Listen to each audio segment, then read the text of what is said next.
doing? It's your boy Oga Kwame, and you guys already know what time it is.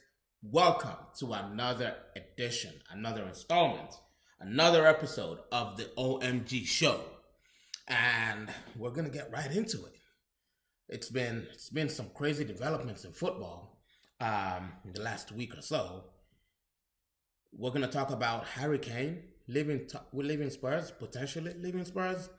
We're gonna talk about the top four race in England, and well, the race for top four, and we're gonna talk about the alarm bells that should be going on the red side of Manchester. True concern for me, and I my fear is genuine on this end. But let's start with Harry Kane.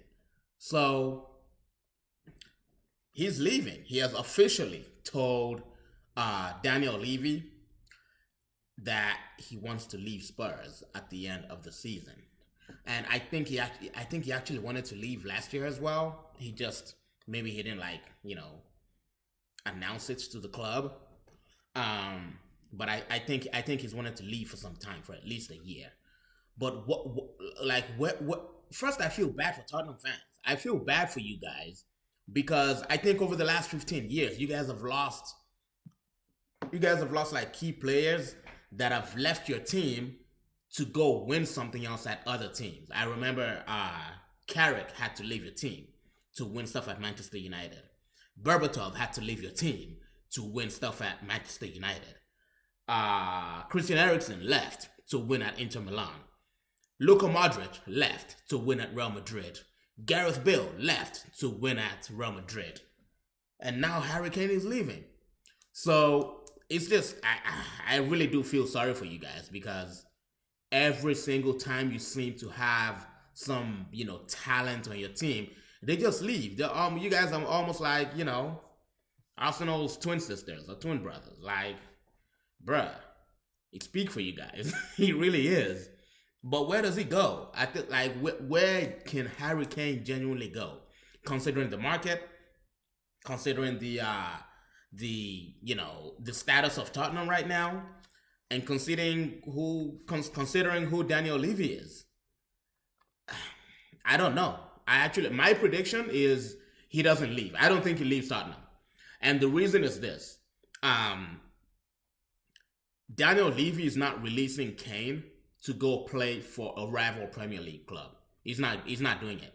And Kane has, I think, like 3 years left on his contract, so there's no pressure to sell. It's not like Van Persie kind of situation where he was gonna leave for free. I mean, Kane has 3 good years left on his contract, so Levy's not under any pressure to sell. And I'm sure he will prefer for Kane to go and play in at PSG or Barcelona or Real Madrid.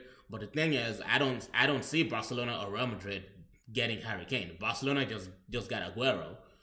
They've just not announced it yet. They have the deal wrapped up for Aguero. Real Madrid, they're working on their stadium. The COVID has really hit them financially. Karim Benzema is still firing, so they don't really need Kane like that, and I don't think they have the money to spend on him because Kane would command at least 120 mil pounds. I don't think Real Madrid have that money. I don't think they're willing to go all out for him, especially in light of COVID and in light of their stadium. Barcelona, like I said, I mean, I don't see them doing the Harry Kane deal. So PSG is the only other option outside of England. Of course they have the money, but does Harry Kane want to go to PSG? I don't think he does. I think he has 2 or 3 children. I don't think he wants to move his family. I'm not sure. I don't know. But I don't see him going outside of the country. I don't see Levy releasing him to any other Premier League team. So I think he stays. I think he stays. I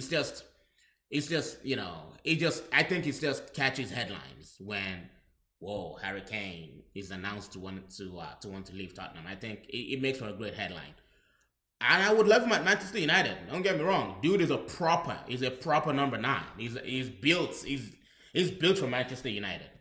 But honestly, as much as I would love him at Manchester United, he's not priority.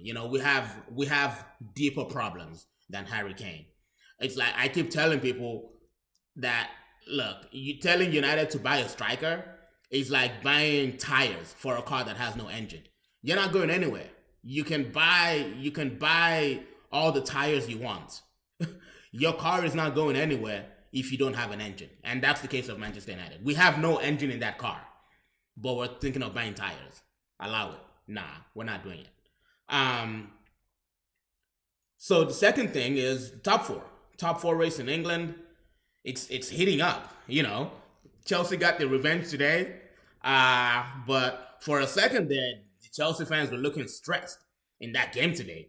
2 goals disallowed. Things were just not working for them. But, they won the game 2-1. Congrats to Chelsea fans. And I think Chelsea's gonna make top four. They have Villa next, and I expect them to beat Villa easily, or at least to get a draw. I think they're good in top four now. Liverpool plays Burnley tomorrow. I do not expect them to lose. I actually do expect them to win. How about that goal from Alisson though? Like, it makes me sick to my stomach. I don't like it. The crazy thing, when that game was being played, I checked my phone and I saw that Burnley. West Brom was drawing with them 1-1 with like 20 minutes to go, and I was like, ooh, let me go watch it. And I was like, no, I'm not gonna go watch it because I might be the bad luck.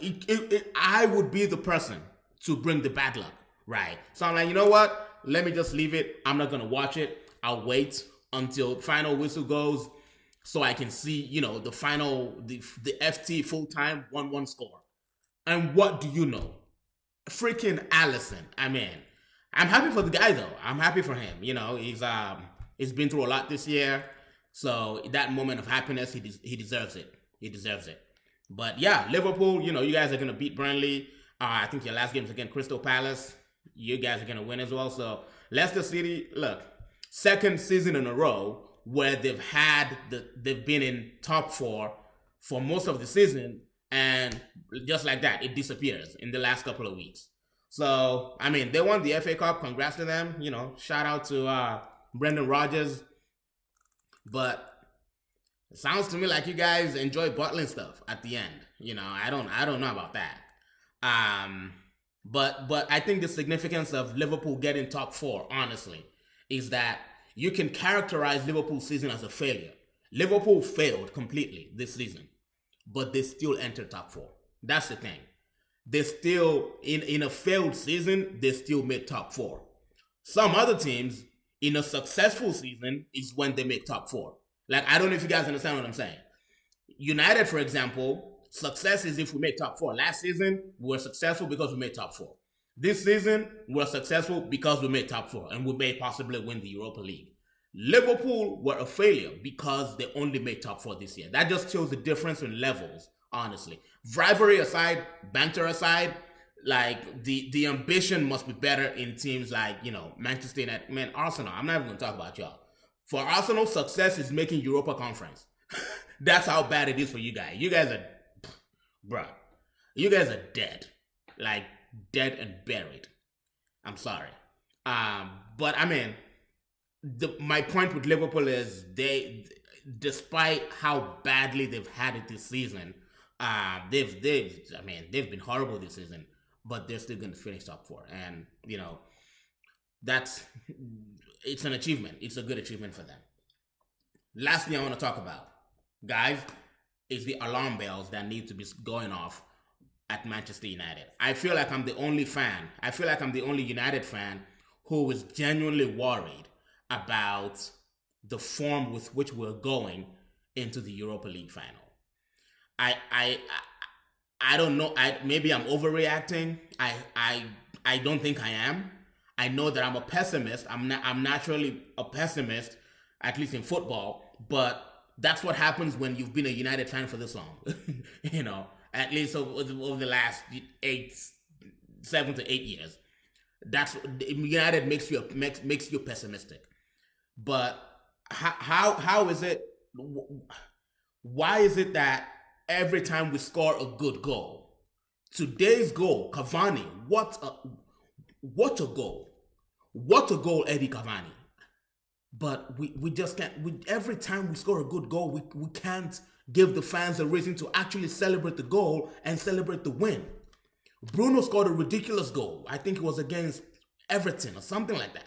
We couldn't celebrate because we bottled it at the end of the game. We keep doing this to ourselves, and I'm genuinely scared, guys, that we're gonna bottle it against Villarreal. Because look, we can talk about, oh, they're seventh in the Spanish league. They're not that great, Arsenal should have easily beaten them. They're not bad. They're not a bad team. They beat Sevilla 4-0. They beat Sevilla 4-0 just like 2 days ago. Carlos Bacca scored a hat trick. They have Carlos Bacca, Paco Alcacer, and I think Gerard Moreno. They can play any combination of those three up front. Now look at our defense.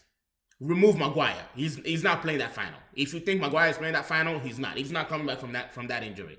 Just forget it. Tuanzebe and Lindelof.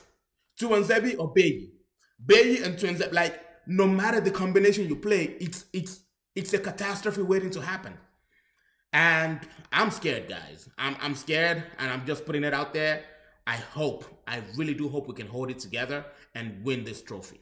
Because, like I said, if Oli even wants to sit at the table of managers in Europe, he has to win this trophy. For me, that's it. He has to win it. But anyway, I'm done ranting. I'm done talking. This has been another edition of the OMG Show. If you have any comments, if you want to add or negate or support anything I just said, let me know in the comments. Let us know what you're thinking. Until then, I'm Oga Kwame, and I'm out.